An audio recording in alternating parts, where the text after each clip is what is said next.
Masal.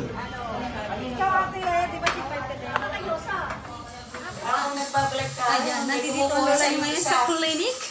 Dahil sinasamahan ng titang magpapacheck up. Ayan, ang tita ko. Ayan, nakita niyo guys? Galing kami sa Jollibee with my friends. Ayan, ayan, hello guys. Ayan, at meron tayong kasama dito nag-iisang pasyente ng tita ko. Ayan. Ayan, lumabas na yung kasunod. At time na, it's time. Ayan, si Doktora. Ayan, nandiyan sa clinic niya. Sasarado na. Sasarado na. Ayan, baka tayo pagalitan ni Doktora pag sinunod tayo. Dahil wala akong mask. Ayan. Babush ka.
Hey.